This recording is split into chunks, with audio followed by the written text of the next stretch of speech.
look at us. Doesn't seem right, us sitting around feeling miserable. I don't like it. Well, same thing happened to both of us. You're not the first guy that got his heart broken by my mother. It's been happening since I was a little kid. My own father, for starters. You make her sound kind of like a black widow. No. Mom means well. She's, she's more like a siren from Greek mythology.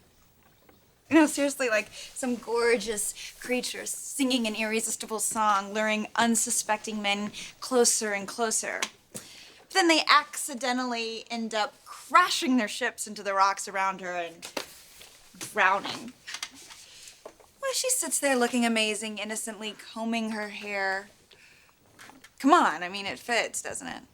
I actually see your mother using a brush. I think you're missing the point, Nick. I get your point. The difference is I have fixed my ship, and I've charted a new course, which is exactly what you should be doing. Hey, I'm trying. Well, I think you gotta try harder, because you're gonna be okay. We're both gonna be fine.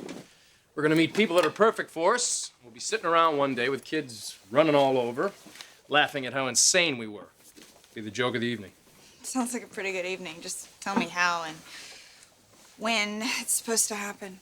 Well, don't ask me. I still have a Brooke Logan shrine in my dresser drawer. See, you make all these jokes, Nick, but you're still in love with my mother, aren't you? Just tell me. Seriously, I think that this is the only way that you're ever gonna get over my mother.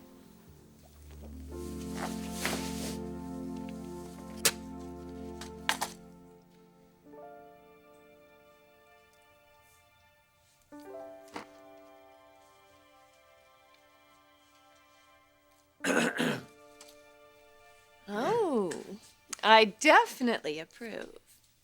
You should. You gave them to me for Christmas. Guess I should be thankful they don't have little candy canes and stuff on them. You have a lot to be thankful for, mister. Don't I know it?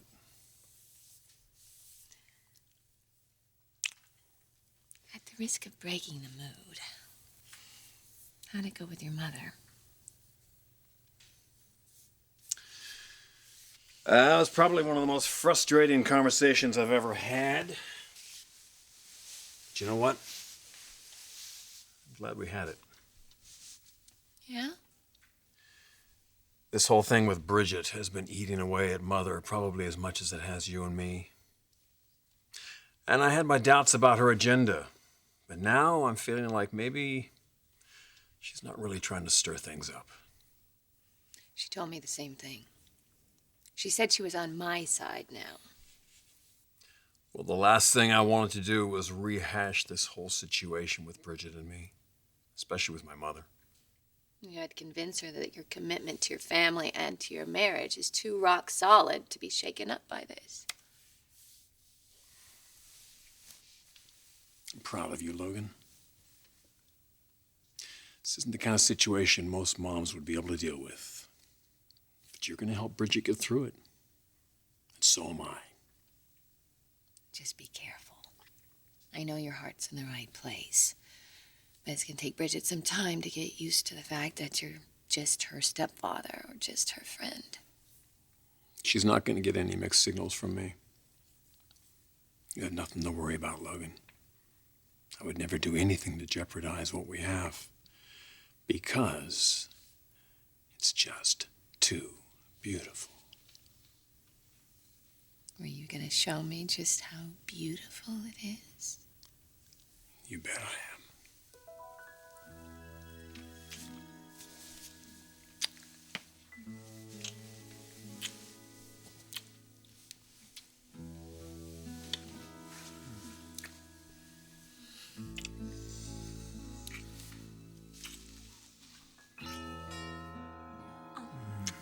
Oh, no. No, just let it ring.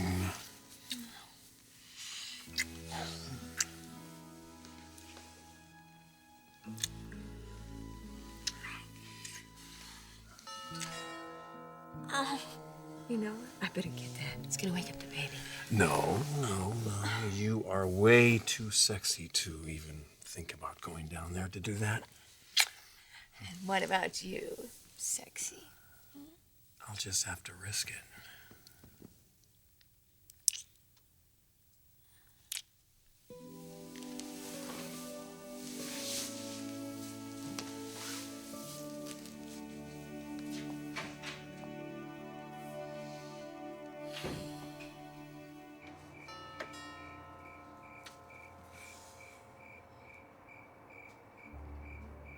I would never so much as touch Bridget again.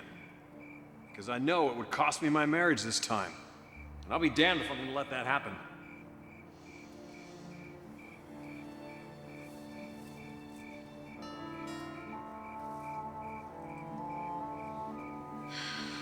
Okay, Rich. Now that I know that you're only human, maybe I can get through to you about Thomas and me.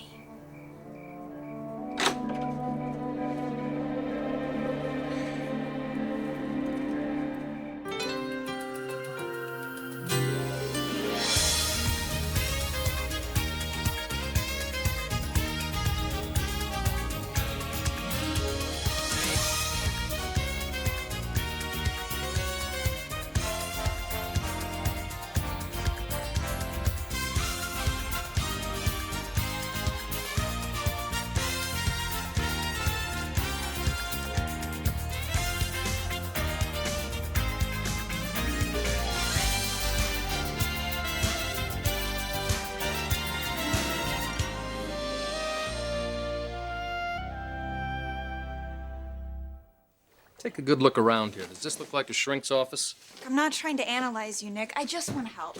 Well, it's a little late because I have resolved my issues. Well, then I want to learn from you. So just tell me, how did you do it?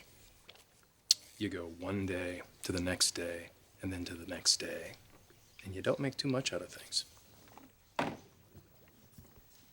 Do you ever dream about her? You do, don't you? I dream about a lot of things. Dreams are weird.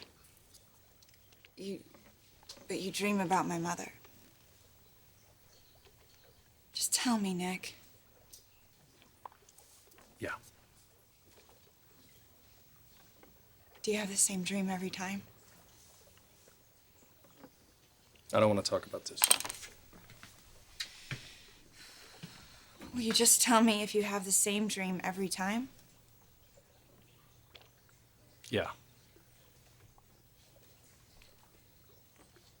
Will you tell me the dream?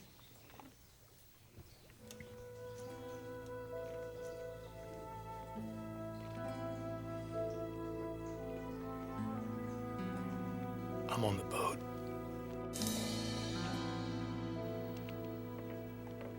It's night. I'm working on the engine. Got part of it laid out on the floor. And I'm sweaty and greasy. Completely focused on what I'm doing. Then I look up and she's there. The moon lighting her up from behind. She's wearing something flowing and white.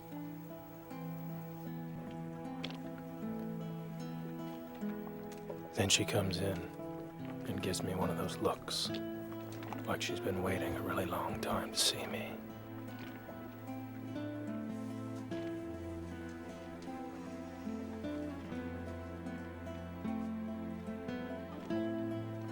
She looks deep into my eyes.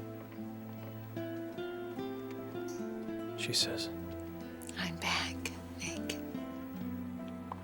And this time, I'm staying.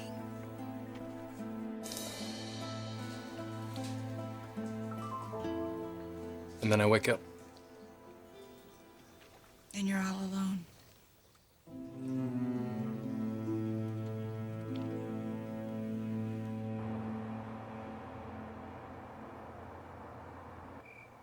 Thomas is catching up on some schoolwork. He got a little behind during the Christmas break. Not enough hitting the books, too much kicking it with Amber.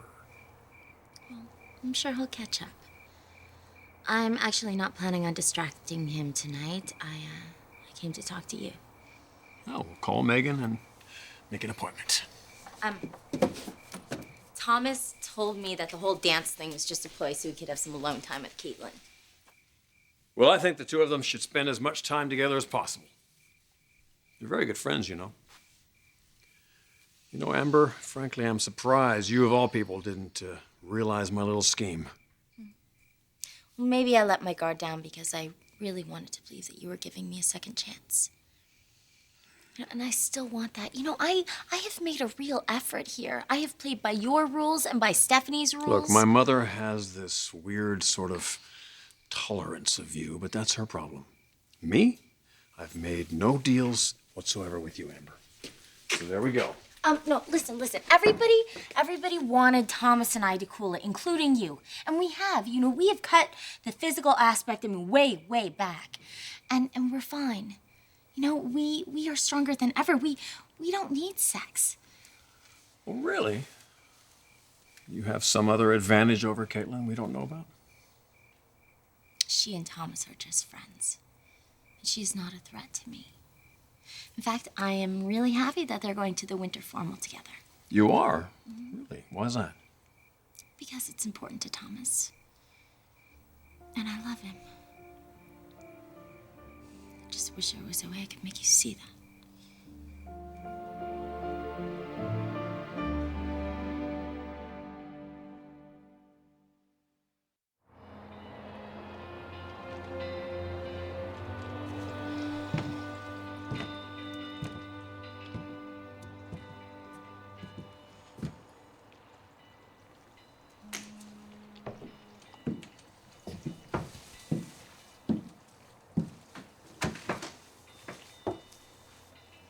Hey, I know that was really difficult for you to tell me.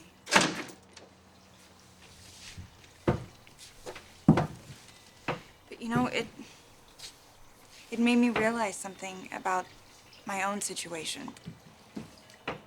Actually, something pretty huge. What you and Mom had was real. You know, it was a love affair. You guys gave yourselves over to each other completely. You planned a future and a family, and you made love. What I had with Ridge was just... No, wait a minute now. You guys connected together. Something that meant a lot to both of you. No, I know, and I don't want to minimize that just to make myself feel better. But I also know that if I felt for Ridge what you felt for Mom, I wouldn't be able to live in the same house with him. But I'm doing it. I think that maybe I have a handle on things. I think I'm a lot closer to putting this behind me than I ever thought was possible. I mean, you have no idea what a relief that is. Feeling better? Yeah. Yeah, I am. I'm feeling a lot better. I'm glad.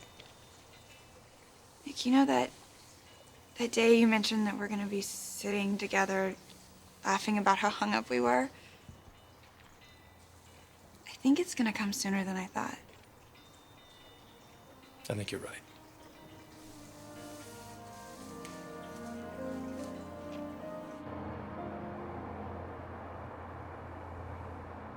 You ruined Rick's life. If someone doesn't stop you, you do the same to my son. Okay, I am not the same person who got involved with Rick. Okay, I'm not the same person who hurt your family. I made mistakes, but everybody makes them. I mean, even you make them. Yeah? Like, for instance, what? Haven't you ever done something that you regretted, huh? Something that you shocked and disappointed the people that you care about, and didn't they forgive you for that? You'd love to throw my mistakes in my face, wouldn't you, Amber? Call me a hypocrite. Tell me that I have no right to judge you. No, Ridge, no. I just want you to see that nobody is perfect, and people can learn from their mistakes. And just because someone may have made some bad judgment calls in the past, it doesn't mean that they have to repeat them. Let me make something very clear to you, Amber. Nothing I have ever done compares to your crimes. You're never gonna believe I have one shred of decency in me, are you? If you did, you would have walked away from Thomas a long time ago. I am not gonna hurt him. In fact, I don't want to hurt anybody in your family, not even you. I just want to be with Thomas. Hey, we make each other happy, whether you believe it or not. And you know, he is 18. We don't really need your blessing. Well, actually, Amber, if you want any future at all with this family, you do need my blessing. But that's not going to happen.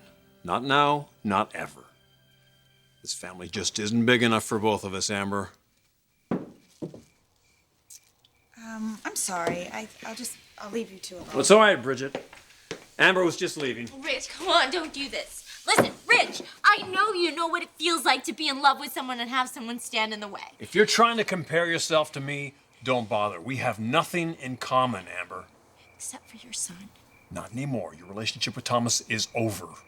Come on, just be reasonable, Rich. No, this family is through with you, Amber. I just want a chance, that's all. No more chances. Goodbye. And don't ever come back to this house again. Goodbye.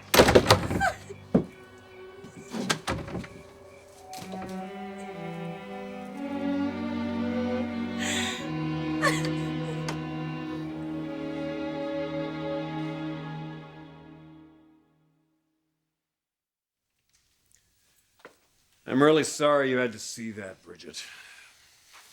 Seems every time I turn around now, Amber's in my face, either flaunting her relationship with Thomas or trying to get my seal of approval on it. I guess it was an angst-ridden evening all the way around. Oh, yeah? Where have you been? Oh, no, jeez, I'm fine. I'm okay. I was just on Nick's boat. Is he still telling you to move out of the house? Being around me is going to cause irreparable psychological damage. Oh, he was just worried about me. We all are, kiddo. Oh, I know, but, you know, he helped me come to this realization tonight, and it hit me. It was, you know, I'm not as hung up on you and the memories that we shared in this house as I thought I was, or I would be miserable living here with you. But I'm not. You know, being here with you and the kids and Mom, it's been wonderful.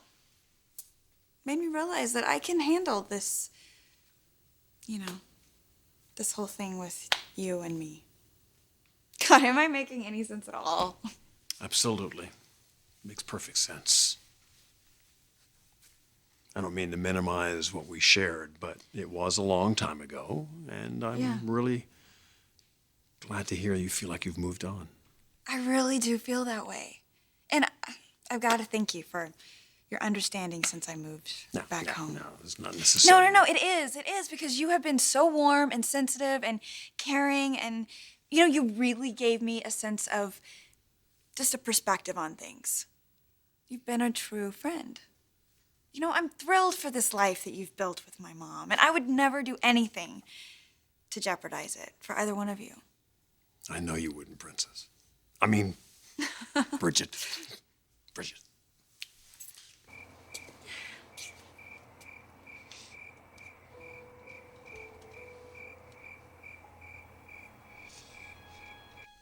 Well, you know, I'm really working on this, and I know I'm the only person that's responsible for my happiness. I'm getting there. That's good to hear. And you know what? The family's always going to be right there beside you.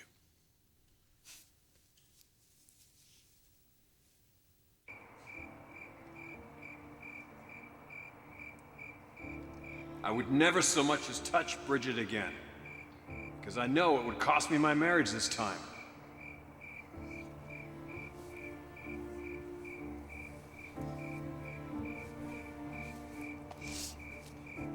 You're right, Rich.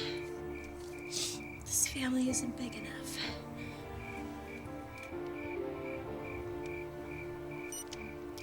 One of us has to go.